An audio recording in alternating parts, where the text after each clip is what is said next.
Elle s'appelle Viviane Shalom. Vous la connaissez sûrement si vous avez été élève à Yavneh. Alors accrochez-vous bien parce que vous connaissez tous son franc-parler. Eh bien, ici, c'est exactement la même chose. Elle ne va pas avoir la langue dans sa poche. Elle a passé des étapes, de nombreuses étapes. Elle a fait des switches, comme on dit. Donc restez avec nous, ça va sûrement vous surprendre. Ils ont relevé le défi de l'Alia. Alia Story, c'est vous. Viviane Shalom, bonjour. Bonjour. Ravie de vous accueillir. Eh ben moi aussi. Oui, parce qu'à chaque fois qu'on reçoit une prof de Yavneh ici, Facebook s'affole. Vraiment, moi je suis pas connectée à Facebook. Oh là là, qui s'affole sans moi. D'accord, donc en fait, vous avez été quand même prof à Yavneh pendant environ 13 ans. Oui, à peu près. C'est presque d'ailleurs le temps que vous avez passé en Israël depuis votre alliance. Exactement, le 6 novembre, je fêterai mes 13 ans en Israël. Alors vous étiez prof d'histoire géo et tout allait très bien pour vous, vous aviez une petite vie bien réglée, vous étiez content de votre petite vie bien réglée? J'étais ravie de ma petite vie bien réglée, de ma petite maison, de ma petite voiture, de mes petits élèves, mon petit lycée. Ravie. C'était super. C'était super. Mais un matin, vous vous êtes réveillé, vous vous êtes dit, ça ne peut plus continuer comme ça. Exactement. Pourquoi? Comme ça. Je me suis levée et je me suis dit... En général, quand on dit que ça ne peut plus continuer, c'est que ça ne va pas, quelque part. Non, en même temps, je n'avais même pas une seule et unique raison que ça n'allait pas. Tout allait bien. J'étais contente, j'étais heureuse. Des amis, vraiment rien à reprocher à rien. Mais je me suis levée un matin et j'ai dit stop. Vous avez été à l'agent juif, tout simplement. Exactement, le même jour. jour. Vous avez dit la semaine prochaine, je m'en vais. Bon, finalement, c'était pas la semaine prochaine, c'était le mois d'après. Exactement, parce que j'ai demandé à partir avec le premier avion après les fêtes. Et c'est ce qui s'est passé. Bon.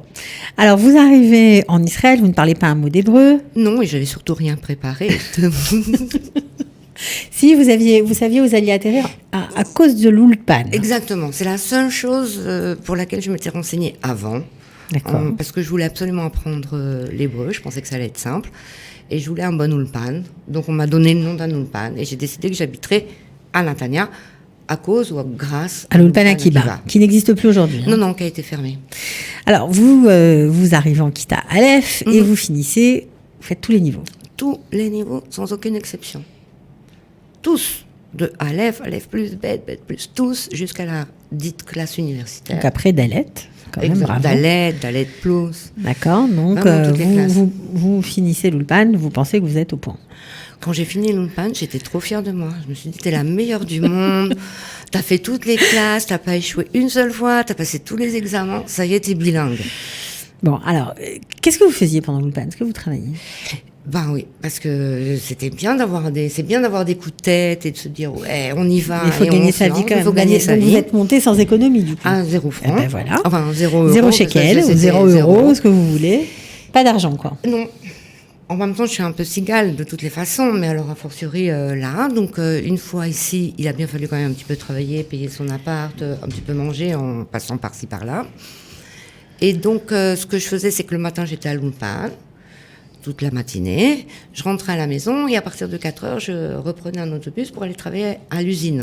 C'est ça, c'est-à-dire que vous êtes vraiment un phénomène parce que c'est rare, je pense que les gens qui vont à l'Ulpan et qui le soir travaillent à l'usine chez les francophones, j'en vois pas beaucoup. Vous avez dû être confronté à un monde qui vous était complètement étranger. Alors, complètement étranger, en même temps, c'était comme le film de Charlie Chaplin. J'étais dans les temps modernes. Une population uniquement immigrante, que des gens de tout âge, qui n'avaient pas pu apprendre l'hébreu pour des raisons diverses et variées. Certains étaient médecins, d'autres étaient avocats, mais étaient arrivés en Israël et avaient dû travailler tout de suite. Donc vous avez rencontré des immigrants de différents pays, oui, comme vous, comme moi. Mais vous étiez à l'Ulpan et vous mesuriez, j'imagine, chaque jour qui passait votre chance. Et les autres n'ont pas pris ce temps-là. Ils n'ont pas pu le prendre. En tous les cas, les gens avec qui j'ai pu discuter à l'usine, tous ont dit nous, on devait gagner notre vie tout de suite, élever nos enfants. On a envoyé nos enfants à l'école, on a envoyé nos enfants à l'Ulpan, mais nous, en quelque sorte, on s'est sacrifié pour eux et on est à l'usine. Je dois dire que j'ai eu beaucoup de respect pour eux. Ah ben c'est clair. Beaucoup d'admiration pour eux. Et en même temps, je me suis juré que ça ne m'arriverait pas. Ça vous a fait un électrochoc? Ça m'a fait un électrochoc. Et j'ai décidé que j'allais redoubler d'efforts à l'Ulpan, à tel point que j'ai fini mes 5 mois, j'en ai redemandé encore 3 autres. Et je me suis promis à moi-même que quoi qu'il arrive, j'aurais en Israël le même niveau de langue que j'avais en France, c'est-à-dire un langage universitaire de 13 professeur. 13 ans après, c'est le cas? C'est le cas. Vraiment. Vous avez réussi? J'ai réussi. Il y a encore des auteurs que je ne peux pas approcher. Vous lisez en hébreu? Je ne lis que en hébreu. J'ai arrêté de lire en français à la seconde où je suis arrivée en Israël. Je n'ai pas regardé la télévision en français jusqu'à il y a 2 ans, où j'ai finalement rejoint un petit peu les émissions françaises. Et je me suis totalement et absolument plongée dans le monde israélien à tous les niveaux. De l'usine. Ça demande un sacrifice ou ça demande un état d'esprit, ça demande de changer quelque chose en soi? Complètement. J'ai changé. C'est-à-dire que la première année, je me suis dit, Viviane, si t'échoues, tu pourras toujours rentrer à la maison. Donc la première année, c'était pas encore clair que vous alliez rester ici? Non, je voulais rester, mais je voyais aucun horizon s'ouvrir, à part aller à l'Ulpan, travailler la nuit, sortir de l'autobus à 5h du matin, rentrer à la maison et repartir à l'Ulpan pour être à l'heure. C'était une vie très très dure. Je voyais pas d'horizon. Ouais. Je me suis dit, jamais je vais m'en sortir de cette histoire.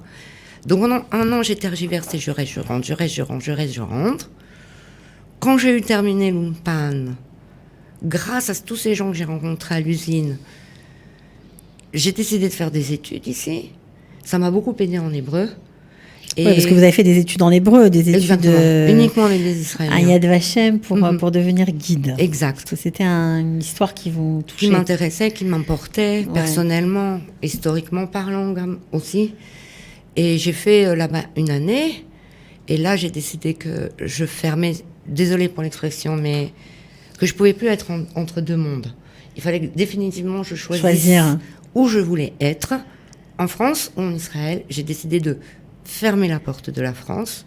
Et à la seconde, le même jour où j'ai fermé la porte pour mieux vous intégrer, en fait. Oui, psychologiquement. Pour vous libérer d'un truc, pour vous dire que c'était ici. Il n'y avait pas de retour possible. Ouais, voilà. Ça vous a aidé? Ça m'a aidé et toutes les portes se sont ouvertes. À partir du moment où vous avez décidé, je reste ici, je construis ma vie. Je me bats, je souffre, faut le dire. C'était pas simple. Bah, c'est clair. Non, c'était pas simple.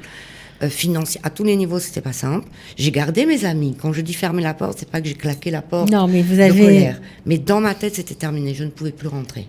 Et à partir de là, waouh, les routes se sont ouvertes. Alors les routes se sont ouvertes, mais vous avez, comme vous l'avez dit, vous avez galéré parce qu'après avoir été à l'usine, vous avez été femme de ménage, mais vos élèves vont tomber de leur chaise. Je vous le dis. Donc femme de ménage, mais en tout cas, vous forcez l'admiration aux super fermes de Natania. Oui. Mais pourquoi ce genre de job? Vous auriez pu trouver peut-être autre chose. Eh bien, écoutez, j'ai cherché. D'abord, je voulais pas travailler dans un monde francophone parce que je voulais apprendre l'hébreu. Ok. Et que apprendre l'hébreu, c'est aussi apprendre l'hébreu de tous les jours. C'est pas seulement lire Bialik au bout du compte. C'est apprendre à parler dans la vie quotidienne. Et je vais donner des exemples. Parce qu'on n'apprend pas vraiment à l'Ulpan. Ah non, la première fois où j'ai voulu acheter des sous-vêtements, je ne savais pas, j'ai pas appris ces mots-là à l'Ulpan. Alors, comment je fais? Acheter une brosse à dents, c'est pas des mots qu'on apprend à l'Ulpan. Brosse à dents, mieux déjà. Et encore. Enfin, ou alors j'ai loupé le cours. Vous avez dû louper le cours, ouais. Loupé le cours.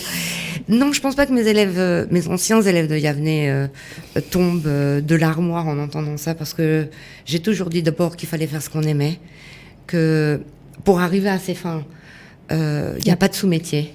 Ce qu'il faut faire, il faut le faire. Il faut gagner sa vie. Alors j'ai été femme de ménage, je suis très fière. J'ai travaillé à l'usine, je suis très fière. J'y ai rencontré des gens que j'aurais probablement jamais rencontrés. Vous avez connu une autre image d'Israël. Une autre image d'Israël. L'image d'Israël des petites gens. Et je dis ça avec beaucoup d'amour et beaucoup de respect. Bien sûr. De ceux qui se battent pour vivre et qui sont là depuis des générations. Le petit, la petite personne, la classe moins que moyenne. Et franchement, ça remet les idées en place. Ça rappelle aux vraies valeurs. Parce que ces gens-là, excusez-moi de dire comme ça, mais ils ont toujours été là pour moi. Ils m'ont aidé, ils m'ont soutenu. Parfois, ils se sont moqués gentiment de moi, parce que la première fois qu'une dame est venue me dire « Niar toilette », je ne savais pas ce que c'était Niar toilette. Donc, j'ai couru voir une copine russe qui, elle, était là depuis longtemps. Elle m'a dit « Mais c'est du papier toilette, vas-y, vas-y ». Donc, ils ont toujours été là pour moi. Petits, avec pas beaucoup de bagages. Un grand cœur. Mais un cœur d'or. Et je les oublie pas, je ne suis pas en contact avec eux, mais je les revois. Maintenant, j'en parle, je les vois un après l'autre. Ouais, j'imagine. Et ça a été une super expérience. Alors, Yad Vashem aussi, ça vous a permis de rentrer dans un monde israélien. Là, vous avez mesuré que la route serait longue pour lire Bialik dans le texte. Heureusement que je connaissais le sujet, disons. Parce que le premier mois à Yad Vashem, où c'était réellement des universitaires, à part le titre que le professeur écrivait au tableau, j'ai eu aussi beaucoup de mal à comprendre ce qui se disait. Heureusement que je possédais le sujet, que j'avais des connaissances en français, donc j'arrivais à compléter le puzzle. C'était dur. C'était dur. Là aussi, j'ai trouvé des gens absolument géniaux qui m'ont dit viens, assieds-toi avec nous, on va t'apprendre, on va t'aider, on va faire ce qu'il faut pour que tu y arrives. Et mes professeurs de l'Ulpan qui m'ont jamais quitté. Ça a marché tout ça parce que vous avez réussi, vous avez été diplômé donc de cette formation de Yad Vashem pour être guide et vous avez complété pour aller guider en Pologne. Alors là encore une autre, c'était aussi un sujet qui vous tenait à cœur d'être guide en Pologne. C'était important. Rétrospectivement, non.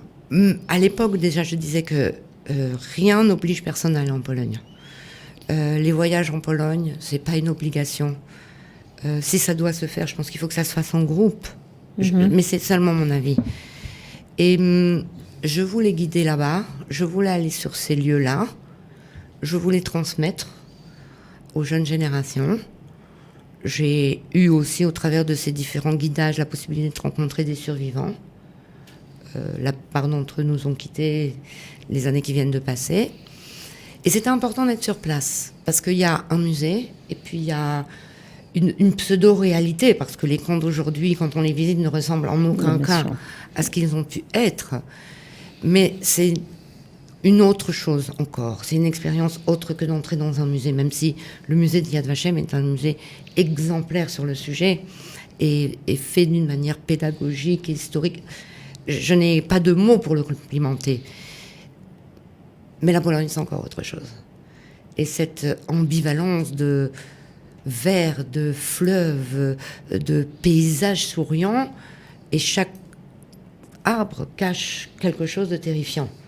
Et ça, c'est quelque chose qu'on ne peut concevoir et comprendre et ressentir que lorsqu'on se trouve en Pologne. Alors pourtant, alors que vous aviez fini votre formation à l'Ochamé à Getaot pour être guide en Pologne, alors que vous avez commencé à guider, vous avez arrêté de guider parce que vous ne pouviez pas supporter d'être payé pour le faire. Exact. C'était une sorte de conflit intérieur entre la nécessité de travailler, de vivre, d'être payé pour travailler, et ma conscience et mes convictions personnelles. Vous êtes une sacrée bonne femme, si je puis me permettre. J'ai du caractère, peut-être. Ouais, c'est fou. Alors que vous avez tellement galéré pour faire votre place ici, vous n'avez pas pu accepter... Non, j'ai préféré renoncer. Ma conscience m'a guidée de renoncer. Je ne pouvais pas gagner cet argent. Je l'ai fait, j'ai été très contente de transmettre. J'ai apprécié transmettre. Je ne pouvais pas me permettre de le faire de manière bénévole. Aujourd'hui, je pourrais le faire de manière bénévole, mais à l'époque, je ne pouvais pas. Il fallait absolument que je gagne ma vie. Et cet argent m'a brûlé les mains. Voilà, donc ça vous a brûlé les mains, vous avez arrêté. Oui. Alors, vous avez repris votre métier de prof, vous avez débarqué au lycée français de Holon. Exactement. Mikvé Israël. Exact. Vous y êtes resté quelques années 12 ans. Non, 11 ans. 11 ans. C'est pas mal. Donc finalement, vous avez refait un peu la vie que vous aviez en France. Vous avez tout restabilisé. Tout bien, tout comme il fallait. La maison, bien. Les amis, les professeurs, les directeurs. Vous avez même monté un Ulpan pour que les élèves de Mikvé Israël puissent apprendre l'hébreu correctement. Exact. Moi, j'ai développé un Ulpan, puis ensuite je l'ai dirigé. À la suite de mon propre traumatisme, j'ai fait un petit transfert sur les élèves en me disant que c'était fondamental qu'un enfant qui arrive en Israël et pour lequel les parents font le choix de l'inscrire dans un lycée franco-israélien et dans la section française, cet enfant reçoive un enseignement de l'hébreu de façon à ce que lorsqu'il termine sa scolarité à Mikvé Israël, eh bien, il puisse s'intégrer immédiatement dans la société israélienne et servir, ou le Shirut Leumi, ce qu'il veut, en tous les cas, en possédant la langue. Et pas en faisant du franc-breu, ce qui m'en supporte au plus haut point, mais ça c'est personnel, ce n'est pas un jugement. Donc vous avez monté tout ça, tout allait bien, et puis finalement, hop, vous avez, une fois de plus, tout laissé tomber. Exactement, j'adore. Mais non, pour faire quoi cette fois-ci ? Ok, et comme tout un chacun, et on a tous des rêves. Et puis la vie nous prend et elle nous emmène bien loin de nos rêves. Et puis on les cache, on les enfouit en disant oh là là, ça restera à l'état de rêve. pourquoi les faire devenir réalité? Ils sont bien nos shows, et puis ça nous donne du courage, puis on se dit un jour on les réalisera. Que le temps passe. Et puis le temps passe, et puis un jour je me suis réveillée, j'avais 51 ans, et j'ai dit mais c'est pas possible. Il me reste encore 15 ans de carrière devant moi, en tant que prof. Et quoi, j'aurais pas fait ça, j'aurais pas fait ça, j'aurais pas fait ça. Et particulièrement un rêve particulièrement qui me tenait à cœur depuis... Un rêve de toujours, de petite fille. Je crois que depuis que j'ai 7 ans, le premier jour où j'ai rencontré cet animal particulier qui m'a conquis totalement. Le cheval. Le cheval.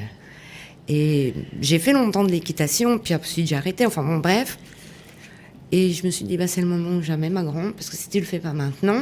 Vous vouliez faire quoi? Je voulais être équithérapeute. D'accord, donc c'est en tout cas m'occuper soigné de par le cheval. Et donc je me suis dit, ok, au revoir Mingvé, au revoir les élèves. Au revoir tout le monde. Au revoir tout le monde. Je me tourne vers une formation d'équithérapeute. En même temps, vous aviez l'hébreu, donc j'avais l'hébreu. C'était bien. C'était pas bon. Ceci dit, le vocabulaire du cheval, oui, c'est encore autre chose. Ouais. Le vocabulaire de tout ce que sont les symptômes des différentes. Bon, mais c'est pas grave, on apprend tous les jours et au contraire, c'est bien, on s'enrichit. Et donc, je me suis lancée dans une formation d'équithérapeute et de moniteur d'éducation, enfin de cheval. Donc, comment on dit ça? Moniteur d'équitation. Moniteur d'équitation. Et donc, voilà, j'ai fait ça pendant 1 an, j'ai terminé. Et puis voilà, maintenant je suis équithérapeute. Non seulement vous avez terminé, mais en plus vous êtes parti habiter au kibbutz. Oui. Au kibbutz où vous avez appris votre nouvelle profession. Exactement. Parce que ça aussi c'était mon rêve. D'habiter au kibbutz. Ouais. Quand je suis arrivée en Israël, quand j'étais petite fille, je voulais habiter en Israël et je voulais habiter dans un kibbutz. C'était tous les films, tout ça. Et puis, c'est pas sorti. Et moi, j'étais une super urbaine. Je veux dire, j'ai toujours habité à Paris, 40 ans à Paris. Après, j'ai habité à Natania. Après, j'ai habité à Herzliya. Après, j'ai habité à Roland. C'est des grosses villes. Enfin, ça allait, plus ça descendait. Mais ça restait quand même des villes.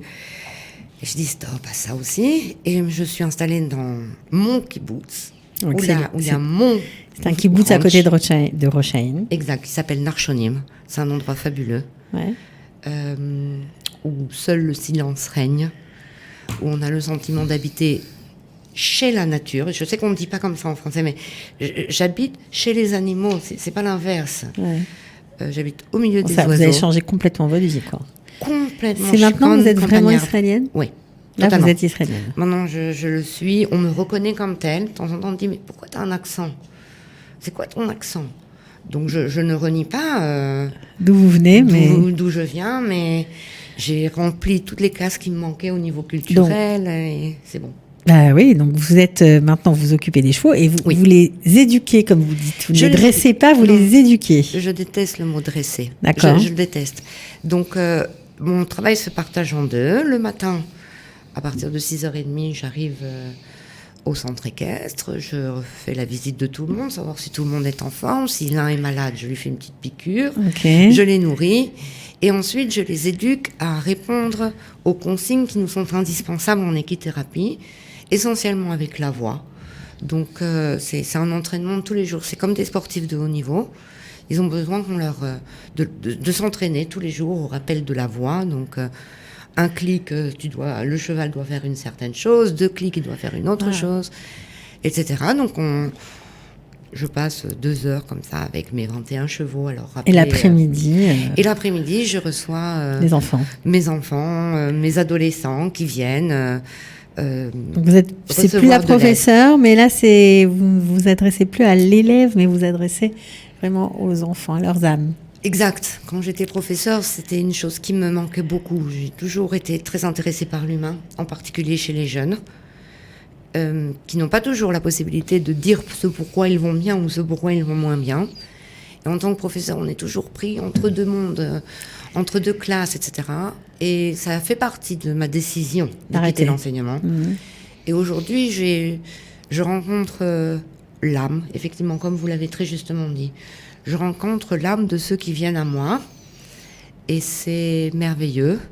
Surtout que ce sont en général des enfants extraordinaires, comme on a souvent l'habitude de le dire. Chacun avec sa particularité, des particularités les plus lourdes aux moins lourdes, mais qui sont handicapantes, parce qu'il faut utiliser le mot pour eux, pour leur famille, parfois qui les empêche d'avancer, et ce handicap qui peut être en partie résolu pour certaines choses, les empêche d'avancer, ça peut briser leur avenir. En tous les cas, ça brise leur confiance, ça c'est sûr. Et vous la rétablissez. En tout cas, vous essayez. Moi, je ne suis qu'un intermédiaire. La place, c'est vraiment le cheval. Et le cheval est un animal qui perçoit l'enfant ou l'adolescent avant même que je ne l'ai vu. Au premier contact, au premier regard qu'il a avec l'enfant, il comprend ce qui ne va pas. Il comprend immédiatement. Et lui, le cheval, va se conduire en fonction des besoins de l'enfant. C'est impressionnant. Et moi, je vais me conduire en fonction de ce que le cheval me renvoie. Pas tous les enfants s'expriment, pas tous les enfants ont envie qu'on leur pose des questions les premiers temps. Ils n'ont pas envie de se livrer, ils sont venus faire du cheval, ils ne sont pas venus rencontrer un professeur. Et donc, ils dialoguent beaucoup avec le cheval, et au travers de leur dialogue avec le cheval, moi, j'arrive à obtenir des informations. Et à partir de là, on peut créer une relation qui est véritablement une relation à trois, où le cheval est le principal intermédiaire et le principal interlocuteur de l'enfant ou de l'adolescent. Moi, je suis là juste pour l'aider aussi, mais le cheval fait bien plus que moi. Bon, on sent que vous êtes vraiment très heureuse de cette nouvelle vie. Vraiment. Voilà. Je vais pas changer. Hein. Apparemment, là, c'est la bonne. Ouais, j'ai fini. Donc, Israël, pour vous, c'est sans regret, quoi. Sans aucun regret. Ça a été une galère.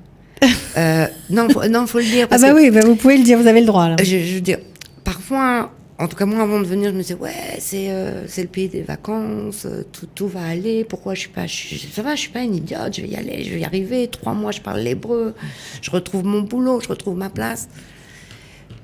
Et puis, non, quoi, on nous attend pas. Et c'est tant mieux.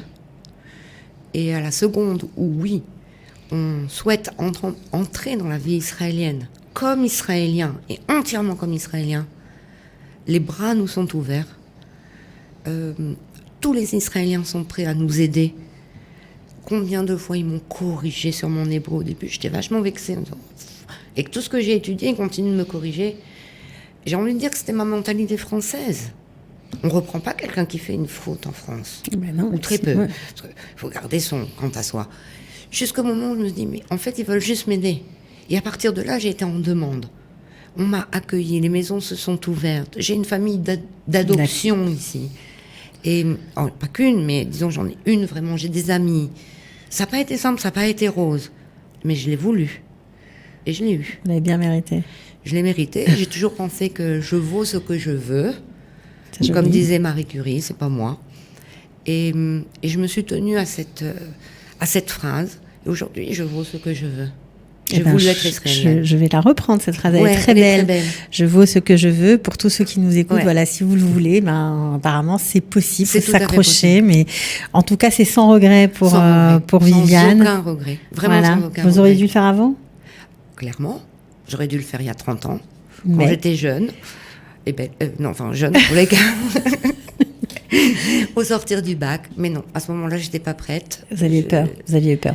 Oui, j'ai pas voulu quitter le giron de la France, du pays dans lequel j'étais née, dans lequel j'ai été élevée, dont je possédais tous les rouages. Arriver ici, c'est se retrouver à 41 ans comme un bébé. Ouais. Et je me suis retrouvée comme un bébé, incapable de prendre un rendez-vous chez le médecin parce qu'il faut appuyer 1, appuyer 2, mais je savais pas comment désappuyer. La moindre démarche bancaire, c'était une montagne, c'était un Everest infranchissable. Et puis après, je me suis dit, tant pis, je suis un bébé. Et voilà, c'est pas grave. Mais aujourd'hui, en tout cas, vous valez ce que vous... Je veux. Je vaux ce que je veux. Exactement. C'est beau. Bon, merci beaucoup, Viviane. Avec grand plaisir. Vraiment, je pense que ça donnera du courage à tous dans ces élèves qui hésitent, là, qui savent pas trop ce qu'il faut faire. Non, allez-y, jetez-vous à l'eau. Ça fait mal. C'est un bon plat, mais après, l'eau est froide, mais après, ça se réchauffe. C'est bon. Ouais, c'est ça. Bon. À bientôt. À très bientôt. Ciao. Ils ont relevé le défi de l'Alia. Alia Story, c'est vous, c'est nous.